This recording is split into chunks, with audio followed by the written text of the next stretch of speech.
Every one of us carries a story we don't always talk about. The quiet battles, the heavy days, the moments that cracked us open, and the moments that stitched us back together. We've all stumbled. We've all broken. We've all stood at the edge of something we weren't sure we could come back from. And somehow, through strength we didn't know we had, we rose anyway. Because inside every person, there is a spark that refuses to die, a hope that refuses to stay silent, a heart that refuses to give up no matter how dark the night gets. And that's why we're here, to listen, to learn, to witness the courage it takes just to be human. Every soul you hear on the show has walked through something that shaped them, sharpened them, and carried them forward. Everyone has a story. Everyone has a battle. Everyone has a journey. And this is where you come to hear it. And so I've learned B-roll or whatever, just highlights, but where I'm at is the ability to recognize the pain as something that is helping me be a bigger and better person. And so I'm looking at the challenges as lessons now. So it helps you go through those challenges and difficult times, Yeah. knowing that God's taking you to a bigger spot. One of the biggest things is turning that pain into purpose, you know? Absolutely. Yeah. That's one of the biggest things I've learned since starting this podcast is, turning that pain into purpose. We all have stories, and that's the big thing of Uncle Jimmy's podcast season 2 is telling people stories and not coming on and telling my story because everybody knows my story, but telling the guest stories and intertwining some of the things I'm learning, some of the things I'm in pain with, some of the things I'm struggling with, you're struggling with, and but turning pain into purpose, because life sometimes can be cruel, whether it's in relationships, whether it's at work, whether it's at home. I've gone through some stuff in the past couple months that I never thought I would have to deal with in my personal life. And, I was a bit sad, a bit upset. I had a ex-girlfriend of 3 years walk out on me. She had 5 kids, none of mine, but 5 kids that their father committed suicide 2 years ago. And I was with them on that journey of their father passing and that happening and being there for them. And then her cutting me out with a text message saying she doesn't want to be with me. And then, which was fine. And I still kept in contact with the kids up until about a month ago when they stopped following me and stopped talking to me because whatever she said to them, I didn't say to them. So, and it's not about the relationship with her. It's about those 5 kids, That's the hurt, right? That's the pain. That's the pain. That's the pain. And then, so what is the thought in your head that's causing that pain? That you're not going to see them again? Well, I've followed up with them. I've texted them. I haven't heard from them, but just the pain for me is just being there, present when they were going through everything and being that, having those hard conversations with them and being that positive, supportive role model for them. And now they don't have that. They don't have you. Correct. Yeah. And for me, it was abandonment, the feeling of abandonment that I had to work through and the self-worth and all those triggers of childhood that moved into my adult life that when somebody, left my world, there was that emptiness of them being gone. And for me, I think it's reminding myself continually that we're all one heart and that we might not physically be together, but I can still love them from afar. Yeah. And I definitely still, my ex-girlfriend will always love her, always will. The kids, I'll always love them and be there for them if they ever make a phone call or reach out. But the hardest thing for me is using a lot of things that I told her in confidence between the two of us for her to use that against me and hurt me, Yeah, that sucks. And then for her to text me, 2 weeks ago or so, telling me she sent back tons of stuff in the mail, and which was fine. So I got it, put it aside. And the next day I get a text message. I don't respond. The next day I get a text message again. I don't respond. And the next day I get an email. And everything she said to me in the text and the email was, I've made the right choice and I'm happy I made that choice. So then why are you texting me? So I'm turning that pain into purpose, and I'm living my life, doing the podcast, getting people's stories out, and just trying to be the best man that I can every day. My buddy Rob told me the other night we were talking, and he said, I think it might have been Jordan Peterson or something, and I'm probably saying it wrong, but if you can be the better man that laid his head on your pillow last night, today than you were yesterday, then you'll be better off. So something to that extent, So I'm trying, but we all go through it, Monday yesterday, I wake up and my oil pressure sensor was gone. My tires shaking. And, to some of us, it feels like the world's collapsing. It's the end of the world because, here comes that big bill at the end of it. But I was praying throughout the day. I went up, I got my car fixed. I paid the mechanic and I was driving home and I stopped to get some drinks and a pack of cigarettes. And I went in and the total was 2222. And my father's union, who's deceased, he's been gone for 17 years, was 2222. And I said, there he is. There's all my prayers answered, telling me still, hey, everything's going to be all right. Just keep your head up and keep going, keep moving, keep staying strong, So, I appreciate that, brother. I really do. It sucks going through it. I've been through it a lot myself. And so I want to just let you know that I hear you. yeah, no, Right? I hear you. I appreciate it. I take it you're probably very similar to me of, we oftentimes, and I think you're probably learning that, or you've probably learned it yourself of pouring from your cup into empty cups, and, to the point where your cup gets empty and you're still pouring and trying to pour into others when you can't even pour into yourself, So that's the And point this- I'm at, Yeah, bro. I hear you. I really do. We're all on a journey. We're all working and walking through it. Me, for myself, just recently, I mean, I'm kid you not, just within the last month or two, it's been the realization that the more people I can let into my life, the more love I can let flow through my life. And while in the past there was that empty cup and me trying on my own efforts and my own willpower, my own energy and power, to give from that empty cup, like you say. When I learned how to love others, love God, let God use me, work through me, and not necessarily put a bottleneck or a dam or anything on that flow, yeah, then it's just, and I mean, gosh, bro, I kid you not, the last 2 weeks, 3 weeks, I mean, there's been tears, a lot of tears of, um, cleaning out. And you had mentioned your car. I don't know how you are as far as, the zodiac or signs or actually the syncs and the cycles of more than just our calendar, but there is a shaking that is going on in this world. yeah. And the shaking is causing the things that are dead to fall away, and that will give room for new life. Yeah. No, that's awesome. That's awesome. So we're gonna start up. I'm gonna just do a brief introduction of you, and then you can talk about who you are, where you're from, what you do, and then we'll go into some questions. And we'll probably free flow. We'll probably free flow while you're talking. About certain things when you bring it up, and we'll talk. So yeah, we're recording already. So we're gonna start. So good morning, good afternoon, and good evening, everyone. Welcome into Uncle Jimmy's podcast. Today's guest is a man whose life and mission revolve around something deeper than motivation. He is about transformation. Titus Jordan is the creator behind Glow, Growth, and Development, a platform built on truth, healing, and the belief that every human being carries a light powerful enough to change their life if they're willing to confront their own story.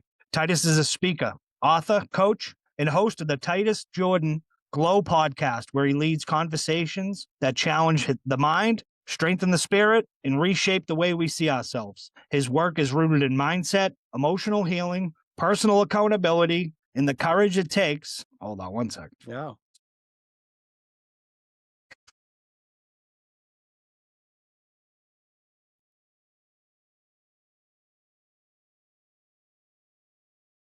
No worries. So, good morning, good afternoon, good evening, everyone. Welcome into Uncle Jimmy's podcast. Today's guest is a man whose life and mission revolve around something deeper than motivation.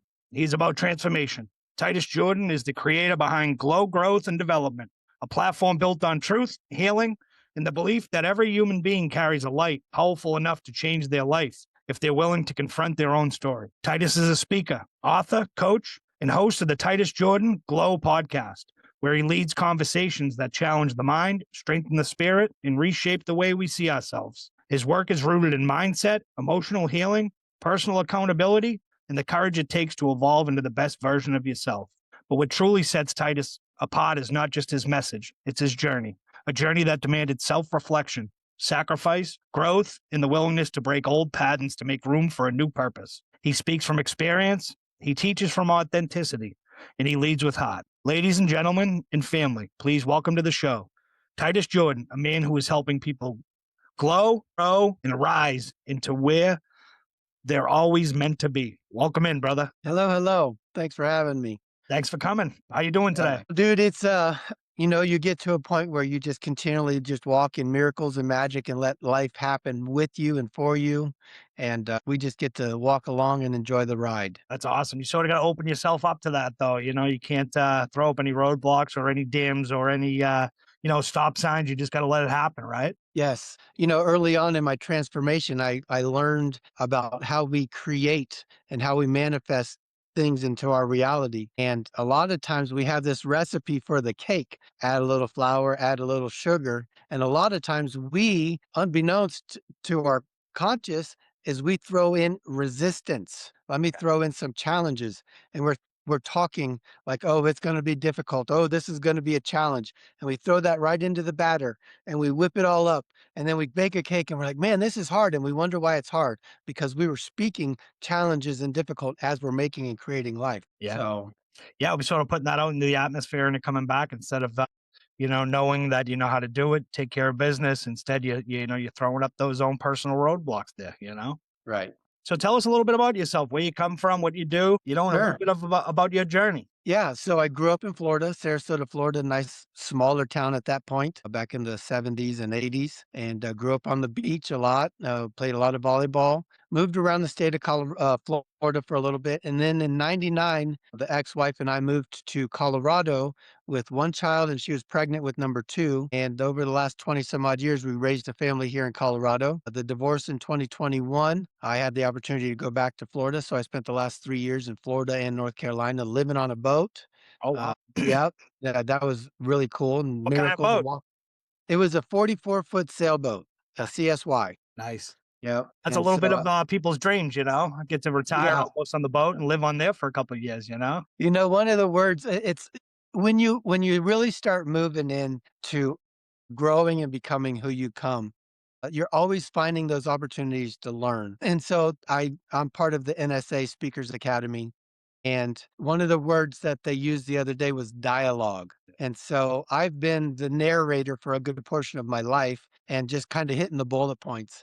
And I appreciate you stopping me and asking me, "Hey, tell me about this sailboat." It was way cool. When I was in North Carolina, I met this guy, and 2 days later he says, "Me and the wife are going to New Hampshire.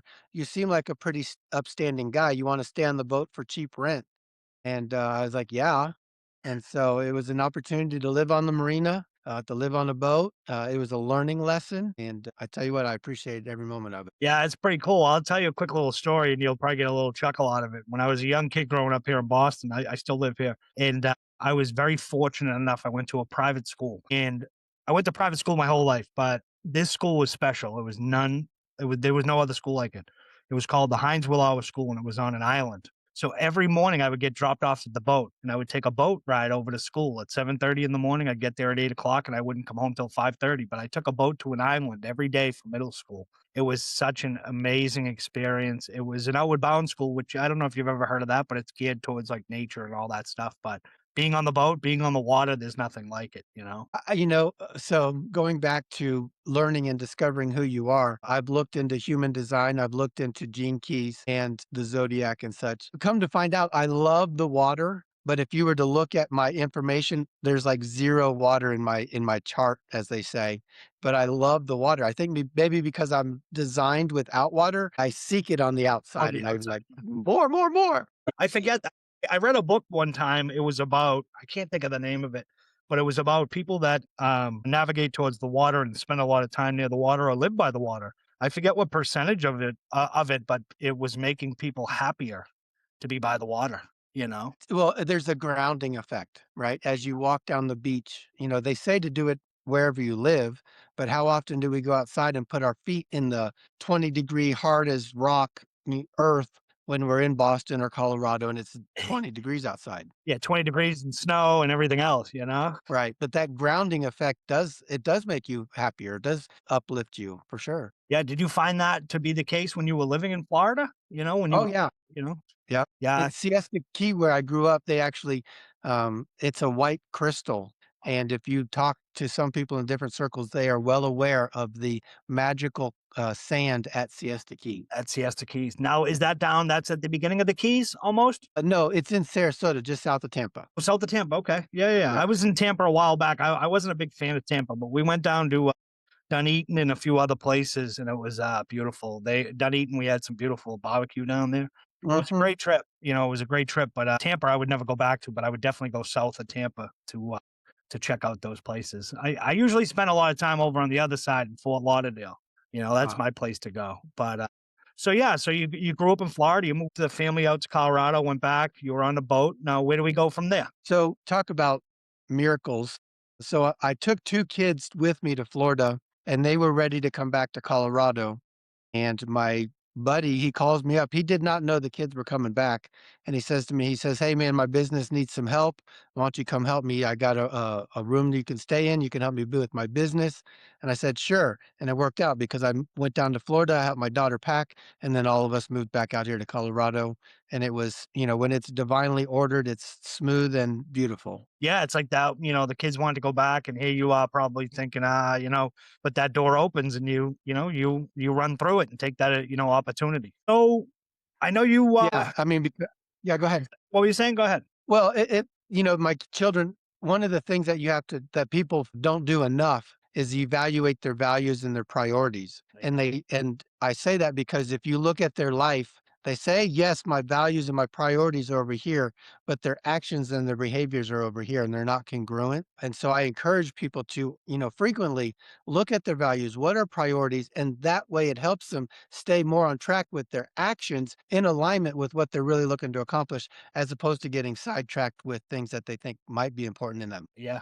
Yeah. No, that's, one of the, toughest things is I've never had I don't have any kids. That's why it's Uncle Jimmy's podcast. Let's talk it out, as I say, because I got no kids. I've had some very special people in my life, kids that have come into my life and out of my life. But, the kids are the future, and the kids, you have to stay in tune with that. You have to stay up on top of that. And I think some people lose that. Well, and I know for my life, the healing that has taken place in the latter years that would have been so beneficial to my life if they were have been orchestrated by my parents and helped me through those processes at an earlier age. And I've come to that recognition. And so I want to provide that for my children because of the divorce and all that, different relationships and such. If I can come back here and spend some time with here, whether it's 6 months, a year, whatever, and help them on their healing journey, why would I not do that? Yeah. Yeah. It gets so quick. Life comes at you so fast and it's so quick that oftentimes a lot of people, they don't take that into effect of the kids, some trauma that they're going through. That's what we're here to talk about today. You built Glow Growth and Development on the idea that healing, transformation, and personal truth don't come from comfort. They come from confrontation. Today, I want to go deeper on that, deeper than titles, deeper than the brand, deeper than the message, and get into the man behind it all. The man who had to break before he could shine. The man who had to outgrow versions of himself that once felt permanent. This conversation is about the heart, the wounds, the rise, and the journey that made you who you are today.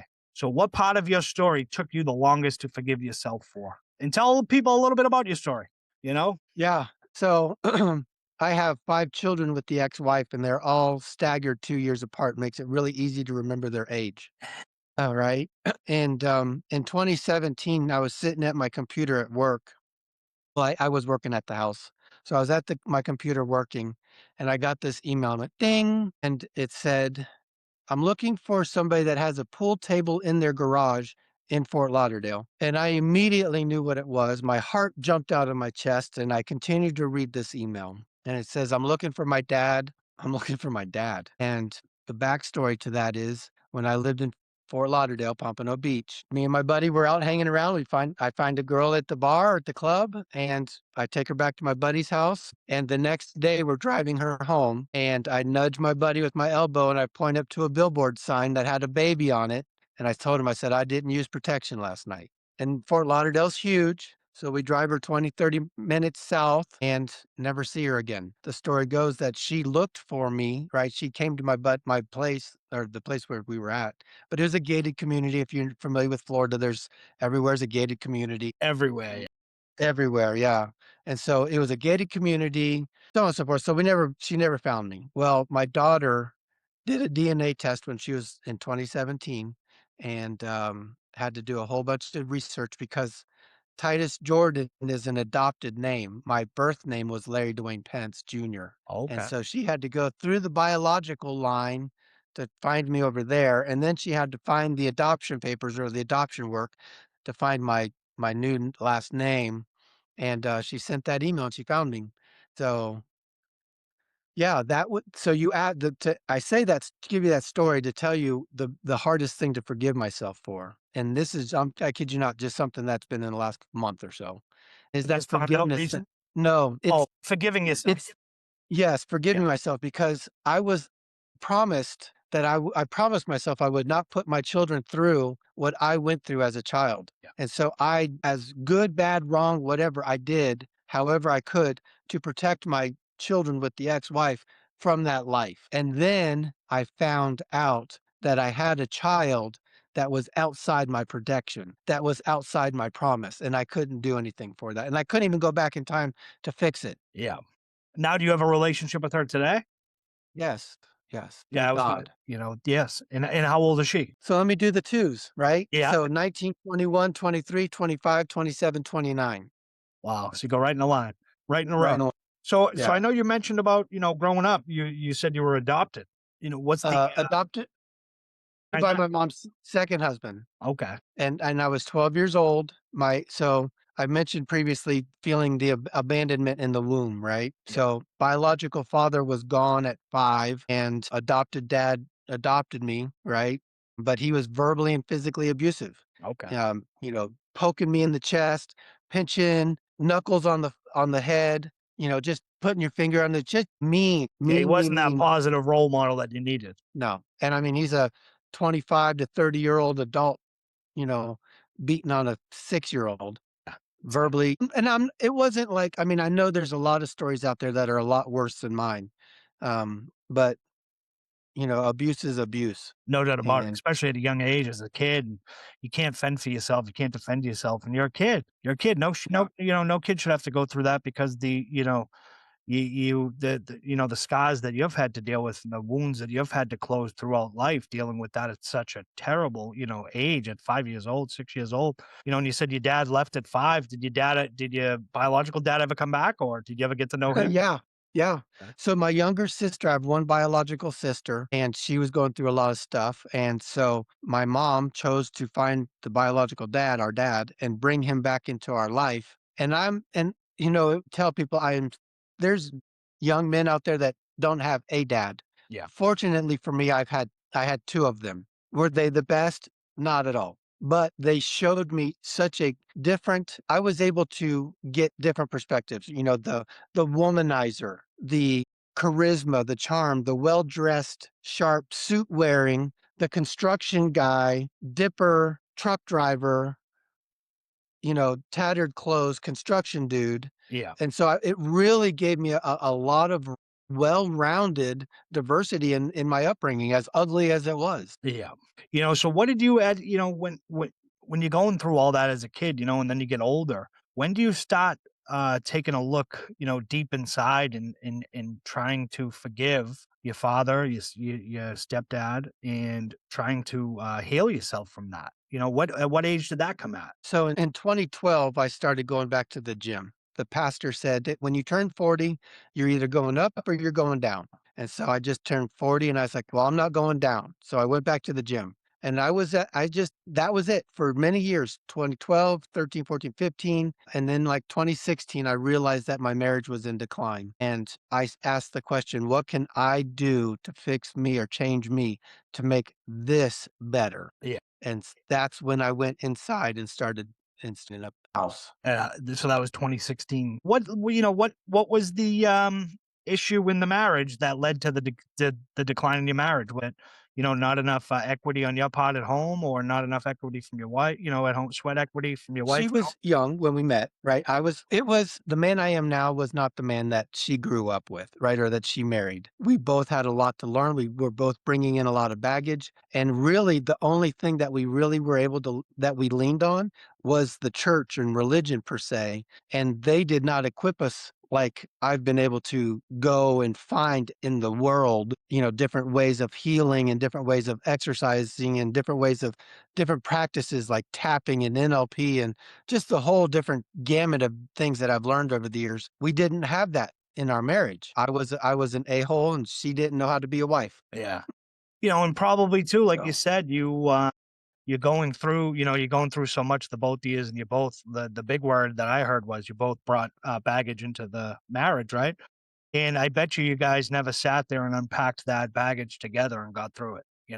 The baggage yeah. went in the closet and it stayed there, and you guys, yeah, it's tough. Marriage is tough. I'm divorced myself. I'm not perfect. I've had ex-girlfriends. I got an ex-wife. I'm not perfect. I make mistakes. I'm human. But one thing I don't ever regret is the unconditional love that I showed all of them. And that's one of the hardest parts of life is the unconditional love. I feel that if you give the unconditional love to those that you truly love and care for and would do anything for, you have nothing to regret. You know, Right. you know. Correct. So who were you before the world told you who you were supposed to be? Well, so the world didn't tell me who I am now, I'll tell you that. The world told me who I was with growing up.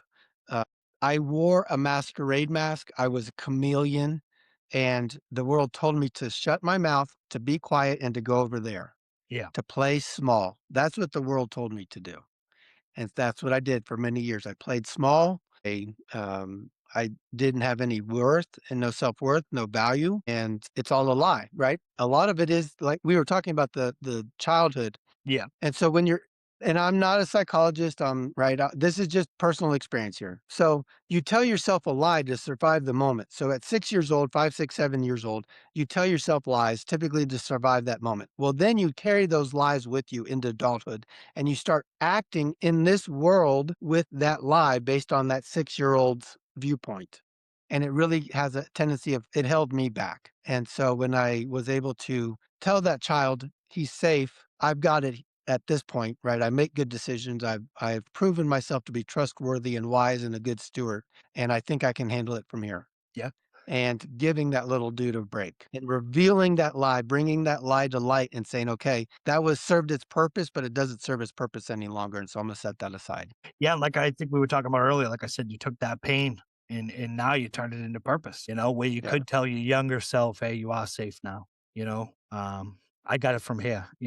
So what was the moment you realized your life needed to change? And what did that change cost you? So I was searching. I was seeking, right? And I remember I went up to Denver one time and I was looking for tea. I was looking for a special tea. I was really looking to, um, I'll say break through, right? I wasn't necessarily looking for a psychedelic tea, but I was looking for anything that could help me penetrate this three-dimensional intellectual world that I was struggling so much with. And so I sat with this yoga lady for 30 minutes. She had a special promo for $15. She says, we normally do lessons, but if you want to just sit here and talk, I'll talk. And I did. I sat there and I talked with her. I was seeking answers. And shortly thereafter, I saw a lady and she had a book and it's called The Heart's Mind. And so I reached out to that lady. She's here in Colorado Springs. I did a session with her and that's October of 2018. I say I discovered my heart and that basically gave me a heart mind connection. And now I can operate being heart led through life. Through life and spread that love. And I think one of the things that, and I could be wrong, and I'm not a psychologist either or a psychiatrist. I've dealt with them long enough to know some of the questions and some of the things that are coming. Did you feel that in 2016 when you were searching that, tea, that specialty, that you were finally ready and willing and able to open up and to talk? Because as men, we're told not to talk. We're told that, like you said, shut up, go in the corner. Don't tell your feelings. Don't, like this is we're in November, Men's Mental Health Awareness Month, and one of the biggest things we're told that we're supposed to be strong. We're not supposed to, everything's okay. We're okay. When in reality, sometimes we're not okay. 99% of the times we're not okay, Yeah, it's true. right? Yeah, true. And you get to a point where you're like, and I've had dark moments and it is mental health a month and seek help if you need it, please, because there's a lot of brothers out there that will help you carry that load. No. But when you're at that point where you're like, I'm done carrying that baggage, that load, that weight. I'm not carrying it anymore. And it's either this or that. Yeah, yeah, Right? And so when you get to that point, and I'm seeking for help, the answers will come, yeah. And I think, like you right? said, one of the biggest things is people you can call, you can text 988. It's the crisis hotline. It's man 24 hours a day. If you call, they'll answer. If you text, they'll answer. They'll text you back right away. If you're not comfortable, if you don't have someone you feel like you can reach out to, but 988 is the number. You can always call. You can always text. Someone is always there. And too many guys, too many men think it's okay to keep it bottled up, to keep it bottlenecked, and not talk about it. But it's okay to talk. If you're not okay, like I said, reach out. 988 is a number that you can reach out to. So Yeah. what wound from your childhood still whispers to you when life gets quiet? Brother, I so appreciate you, man. It's so through this journey, I feel like I came back to Colorado and I'm like, man, it's been 7 years. I'm feeling pretty spunky, right? I got my swagger back. I'm like, I got my house is clean. Titus is feeling good. And what does God or the universe decide to do? He decides to put me into a relationship. And in that relationship, there's a mirror. And all of a sudden now I'm seeing these insecurities. I'm seeing these things that need to be dealt with, these little shadow work, as some people might say it, the vulnerabilities. And the word that came to me recently was the anticipated failure, Yeah. right? Because you get so used to, and my dad, I kind of blame this on my dad. Oh, yeah, let's go do this. And then it doesn't happen. And I'm like, but you said, right? You said. And it's that anticipated failure, and you live with that long enough, and it becomes so ingrained that now you're hyper aware and expecting the failure. Well, we create our own reality. So if I'm expecting failure, I'm going to start living in that failure. In that failure, no doubt about it. And it's Yeah. almost like you said, manifestation. If you're putting that out, that hey, I'm going to fail, then that relationship's going to fail. It's doomed. You're doomed from the start because you're putting it out there. Hey, it's going to come to an end. It's going to fail. I'm going to fail. This relationship's going to fail. So that's it's powerful there. Yeah, very powerful. Yeah, So and so I've had to address that within the last week yeah, in my life. yeah, Hey, listen, and it goes back to that little boy or wherever I was at. Listen, just because you're not talking to her every 5 seconds doesn't mean the world's falling apart. yeah. Everything's okay. Everything, Everything's okay, right? You can breathe, you can eat. Okay. And I What are think you really worried about? And I think as humans, that's the hardest part of trying to sometimes in a relationship where you head over heels and you send a text and it may be that they're at work and they can't text you back and it's been an hour and you're saying to yourself, oh shit, what did I do wrong? What's going to happen? And I think it's so true for so much, but I think also that I think it stems from too, one of the biggest issues is that we're such a society now where everything is instant gratification, right? Text message, you should be Yeah, responding back in 5 seconds. A phone call, social media, everything should be 5 seconds, right? Think about 20 years ago. and that's not a way to live. Yeah, think about 25 years ago where you had to get on the phone, you had to do the rotary dial, and it took you 25 seconds to dial because you're going around. And if they didn't answer, they didn't answer. So it's one of those too where I think that's, but, keep doing what you're doing, keep being the man that you're being. And look, I live in that myself is I'm an overthinker. So it's always like I sent the wrong text. I didn't hear from them for an hour. I didn't hear from them for 2 hours. It's over. But it's those small things that lead back to you as a child, like you said, and failure, anticipating the failure of it coming up. So, but it's tough. I want to teach you something or teach. I want to speak to the audience about that right there, because one of the first things that I teach my clients is what I call a pivot point. Okay. Right. And so when you find your mind and your thoughts going into a certain direction that you don't want to go, and you'll feel it in your body because your body's going to start that tension, that stress, that anxiety, and you're thinking in a direction that you really don't want to go, but because whatever. So to knowing that you're going to be in this spot at some point again in your future, create a pivot point and Okay. say, okay, I don't want to go that direction. What direction do I want to go? I do want to go this direction. This direction says that I have a healthy relationship. This direction says that even if she does leave me, I am still whole and complete as I am right now. I am loved by God Almighty. And so I'm going to pivot into this direction that of the things that I do want. I want a nurturing, and I want a charming, and I want a supportive, and start thinking about what it is that I do want to create as opposed to what I don't. No, that's awesome. Sorry about that. I'm over here taking notes, as you can see, pivot, because I'm still a work in progress. So there's a lot of times, a lot of guests that I've had on that have come on that have so much to say, and it's not that they're coming on to, oh, I did a TED talk, or I did a TEDx, or I'm selling this, or I'm selling that. It's nothing like that. It's just their stories and the powerful things that they've learned that, like you said, a pivot point. What direction do I want to go in? That's so small but you don't think of that, when you're an I overthinker, you don't think of it. Yeah, I told a fellow coach today, I've got a key ring full of keys that can unlock doors. And really, it's just about sharing those keys with other people so they can unlock those doors in their life as well. No, and that's awesome. We're so glad to have you here, and we're so glad that you've, came on, and that you're joining us and giving us those keys. Right on. So have you ever healed from something and later realized that healing came with its own grief? Came with its own grief. Define grief. So say your marriage, for instance, right? And then you're still grieving. Maybe, hey, I could have done more. I lost my wife. She's my ex-wife now. I could have did more. I could have did this. Should have, could have, would have. I could have been a better husband. I could have been a better provider. I could have, do you think back on that and grieve on that, or is that something that you've put in the past and you've let it go? It happened. It's over, but you still be there for the kids and take care of business still. Sure. So, man, I there's so much in there.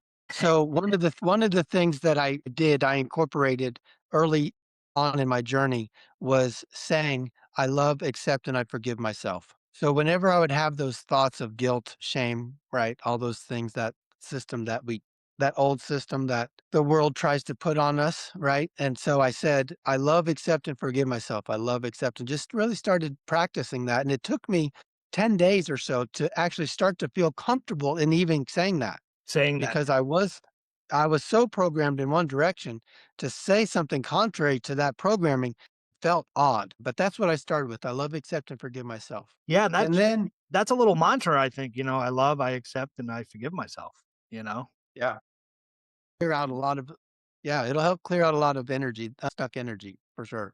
Awesome. And then something that I recently learned from, this new person in my life, that really ultimately there's really no right or wrong, because ultimately, even the suffering and even the grief and even the things that are wrong or even detrimental that don't feel good in that moment, ultimately, what are they doing?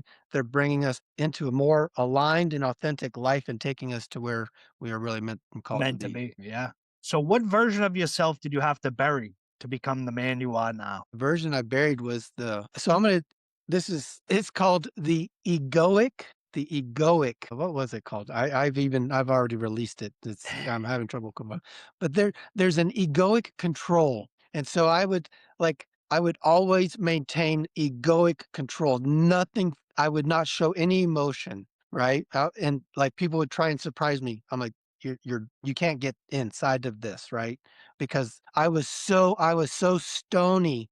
I was so stone cold and had such that wall that people couldn't penetrate it, right? And so they would say something, shock value. And I was like, that's lame or dumb, right? I would not express emotions. And through this journey, I've learned that it is okay. You're talking about men talking. It is one of the best privileges as a human being is to feel emotions. Yeah. That's a privilege to feel alive. That means we are alive, to feel love, to feel joy, to feel happiness means we're alive. Why would we shut that off and shut that down? No, it's that's huge. And I think I think people do shut it down because they're so, I think a lot of people now are accustomed to, I'm going to go into work. I'm going to do work. Whether it's, 8 hours a day, 12 hours a day, some people 16 hours a day, 6 days a week, because times are tough for a lot of Americans right now. So some people are picking up second, third jobs because they're not making enough. And I think a lot of people just get stuck in that rut where it's just Groundhog Day every day.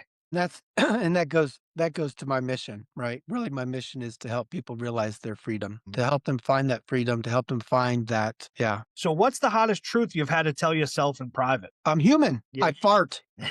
I stink. I've got body odor. Yeah. I grew up always trying to be so perfect because I didn't want to offend anybody, right? And so I tried to be perfect. And then through this journey, I'm like, dude, I've got to own this body. I've got to own this humanity. I've got to own this world. You can't do nothing about it. We're going to sweat. We're Yeah. going to eat. Yeah, and I think the biggest thing you said is we're all human, Yeah. We're all human. So people look to you for strength. Who do you go to when you feel empty? I tap right into source, bro. Yeah. Yeah. I know where the well's at. That well's not dry, right? No, no. And if there's anybody that is listening to this podcast that is feeling empty and dry, I would be happy to have a conversation with you and fill your cup. Perfect. And where can they reach you at? Where could they find you? You can find me TitusJordan.com website. You can find me on Facebook, Titus Jordan. You can find me on LinkedIn, Titus Jordan. You can find me on YouTube, Titus Jordan. You can find me on Instagram, Titus Jordan Glow. Email is strictly941@gmail.com. Perfect. Perfect. So as my listeners are listening, like you said, if the well is dry and your cup's empty, Jordan will help you fill it. So what's one lesson you teach that you still struggle to live every day? There's no struggle, bro. There's no struggle when you surrender. And so it says, take up your cross daily. Well, in taking up that cross, there's the surrender to your egoic and your will, right? And when you really learn to surrender and operate in divinity, it's divine, it's perfect. No, that's great. So how do you handle the pressure of being someone's inspiration while still being human and imperfect? It's not on me. I'm simply the vessel that carries the juice. So you say, you're the vessel. So you're carrying it, spreading the word, spreading the message, what's one message you have for anybody out there that may be feeling, down and out today? Thank you for that question, because you asked me to the previous question something, whatever that question, and the word that came to mind was hope, but it wasn't the proper answer for the previous question, but it is the proper answer for this right here. And so my message to the world is that there's hope. There's hope. There is hope. Borrow my belief.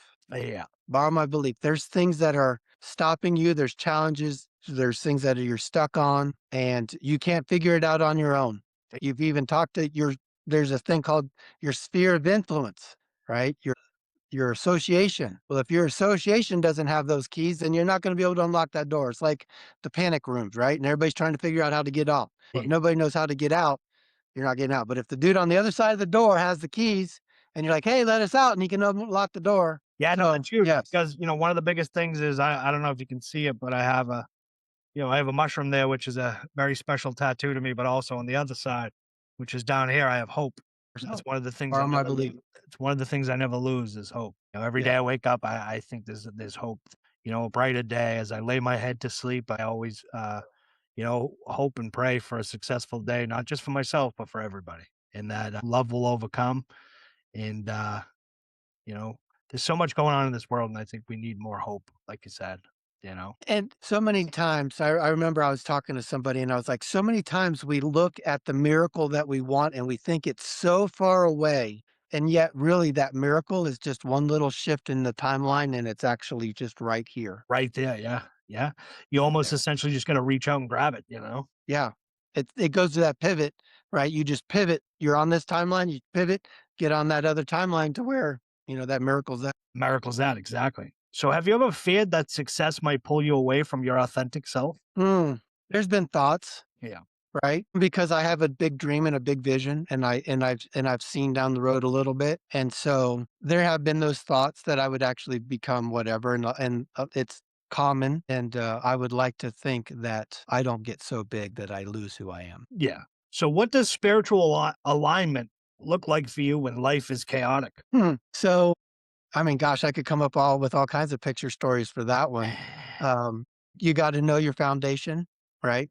And in knowing your foundation, it's really knowing who you are. Knowing who you are is part of that foundation. And I was telling my friend, that the nice thing about where I'm at now is the world can be spinning around me. And I know that I can anchor myself and be solid where I'm at. And even though the world is spinning, I'm not. And so I don't have to participate in the chaos. That's huge right there. Like you said, we're spinning, and as you're standing, you're solid. That's big. So what's one apology you still wish you could receive today? I went to my dad. Did he give you that apology you needed? Yeah. Did it make you feel any better, or did it just? Yeah, because I know if he could have, he would have done better if he could have, right? Yeah. And I feel that he's still very much with me. He's very much still got my back, and I very much know that he wants my success. That's good. So we're gonna flip that there. And what's one apology you still wish you could give? It would be to my oldest daughter, and I don't apologize at this point. At this point, I'm grateful and thankful to her for her patience with me. Yeah. So when was the last time you felt truly seen? Not as a leader or coach, but as a man. Right now. Perfect. And like I said, it's great to have you on. And I love to ask some questions. Sometimes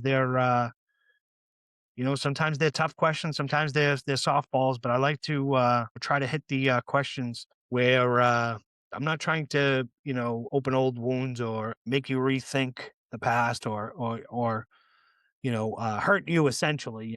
I'm just trying to Brother, have you tell your story. absolutely. Absolutely. And that's what I'm here for. I'm here to be an example of vulnerability, Yeah. right? I'm here to have that open heart. I'm not here to shy away from the emotions. I'm here to be the example. Exactly. And Exactly. and to have those uncomfortable conversations and realize. I remember when I was down in Florida, I was dating this lady, and we had uncomfortable conversations, but it taught me that I could walk through them with somebody, Yeah. Yeah. With a right? And partner so that you can. And yeah, instead of shying away from those tough conversations, I like to pride myself on the podcast of having those conversations, like you and I are having now, that when we do release this, that it's put out, that it could reach just even if it reaches one man and he reaches out to you, or is having problems, and it changes, and he has that pivot point, and he can learn that, I love, I accept, and I forgive myself, and gets on that path to enlightenment, gets on that journey to fulfilling his purpose in life, and you're the vessel. You're the vessel that's bringing that forward. And I appreciate everything you coming on. And so we got two more. So when people speak your name years from now, what do you hope they remember about your heart? that it was real, that it was authentic, that it was loving, that it was kind, that it was legacy driven, right? It's not me, it's generations beyond. It's not me, it's not this even world, it's the new world, the next world. Yeah. But if you could speak to the younger you, the one who was breaking, searching, or doubting, what would you tell him today? Push, push, push, push. Yeah. Right? So we get there's I call it there's several things I call it, but it's like there's the pressure point, the birthing canal, it's the hourglass, right? Where all that pressure comes in, right in that middle point, the birthing canal going through. And it sucks. For me, I've been through that regenerative process enough. Now I recognize it. And I'm like, okay, I don't need to sit in this birthing canal, right? Forever. Yeah. The quicker I can get through it, the better. And so I've learned when I'm not in flow, when things are a mess, to sit with it, to go home, to sit in my quiet spot and to process and to deal this, because when you're birthing a baby, you're not out in public, right? And so as people are birthing things within themselves, yeah, hole up, look inside, clean up the baby, and let's move forward and keep going. So where can people find the Titus Glow podcast? Where are you streaming? Everywhere?